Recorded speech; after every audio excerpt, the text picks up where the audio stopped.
Provo Beast do another install today. Today we're working on this 2006 Jeep Liberty. Today we're going to be replacing the factory radio with an aftermarket single-DIN Bluetooth Pioneer radio.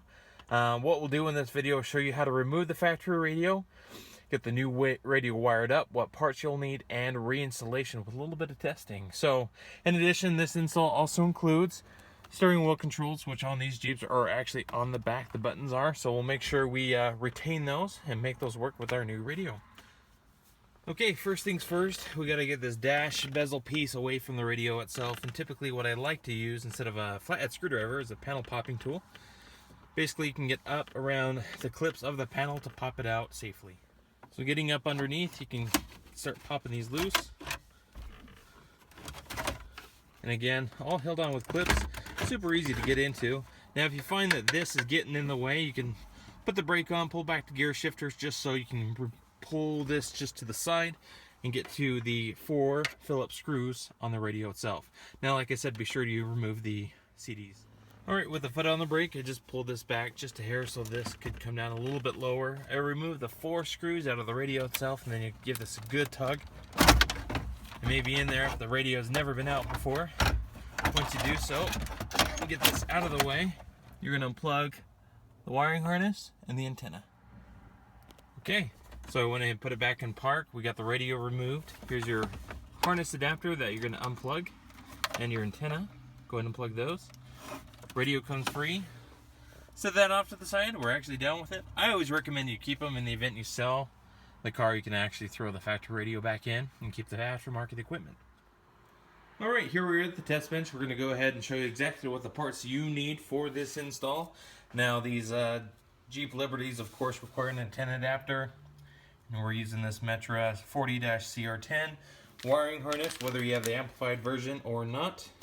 You're going to need the 70-6502 dash kit for single DINs 99-6503. Since we have steering wheel controls on this application, we're using the Metra ASWC1 by Axis, and of course we're using this Pioneer single DIN radio. Go ahead and check out the unboxing in the description here. There will be a link there. So we're going to go ahead, and what we're doing is pulling this all apart with our wiring harness adapter. We're going to strip the ends on this and actually pair them up with the wiring on our Bluetooth radio.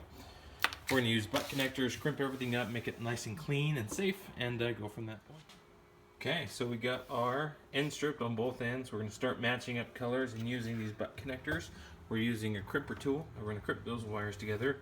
Before we actually totally sum these up, since this vehicle also has steering wheel controls, let's get this pulled apart and you'll see exactly how to hook up this module that allows the factory steering wheel buttons to work with our aftermarket radio.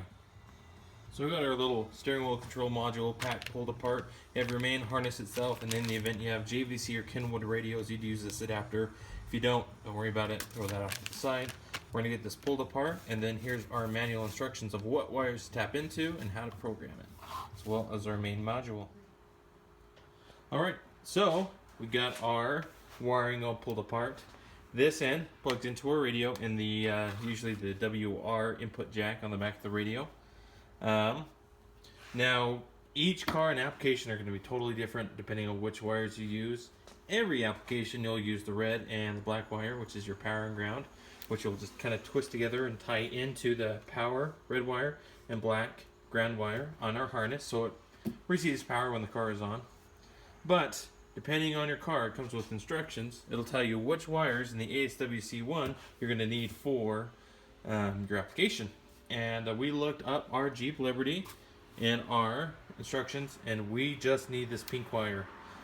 So everything else can actually just be taped off, which we've done here. Alright, what we've done is just matched wires up here, and then using a crimper, we've used those butt connectors and crimped them together. Good solid crimp, no exposed wire on either side. Now like I said, remember we got to tie these 2 wires in from our steering wheel control module, the red and the black, which you've kind of seen here. And same thing on the red. So that's it. What we're going to do is zip tie all that up, get it all clean. This will have to remain exposed till we actually go in the car and, using our instructions, locate the wire where to connect these. Alright, so we remove the sleeve off the radio, put it in our kit, Just bent the tabs out so that'll actually hold the radio and screw into the factory location. Got our wiring all cleaned up. Again, this plugs into the radio, so does that. Left this one wire free because we have to connect into our factory wiring, and our stereo harness plugged there as well. Don't forget about your antenna adapter. Alright, here we are in the car. So here's our antenna adapter. That's how that plugs in there into the factory port.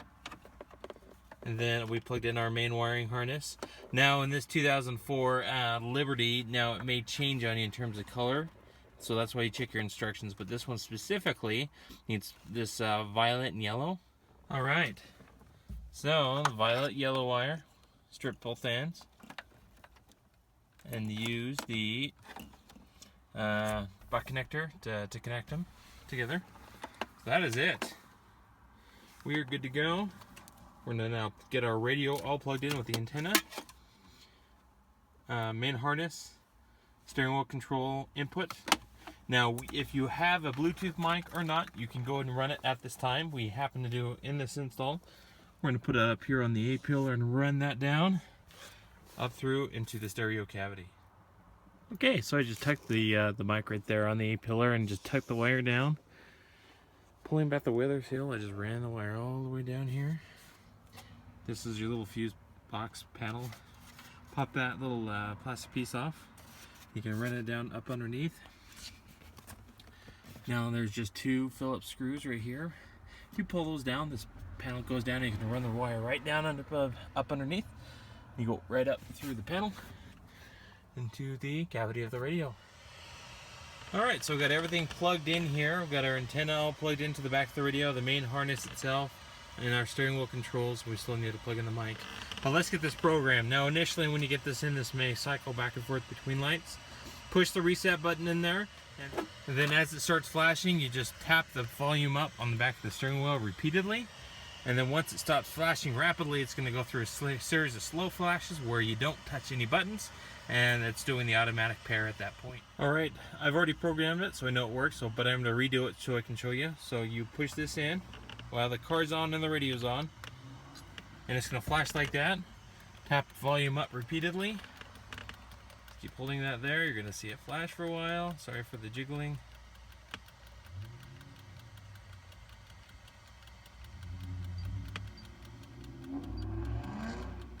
Okay, stop pressing up. It's going to go through a series of green flashes, which recognizes which radio you're using. It's going to go through a series of red flashes to recognize which wiring harness wire you're using. Once it goes solid red, it's paired. Let's see if I can kind of give you a shot here. Volume up. Volume down. Track forward. Track back. Cool. That's it. That's how you program these. Super simple. So we're going to plug in our mic for our Bluetooth mic. We're going to get everything else all plugged in, back into the radio cavity, do up the 4 screws, put the dash panel back together, and do a final test. Okay, so we got our radio all in there as well. Put our dash bezel all back on. Just clips in. Make sure nothing got unplugged. Super simple. Let's put it back in park here. Okay. Let's do volume up. Highs topping out right around 50 degrees. Tonight we keep it warm. Lows only drop into the upper quarter. Okay, we got a little talk radio going there. Perfect. That's it.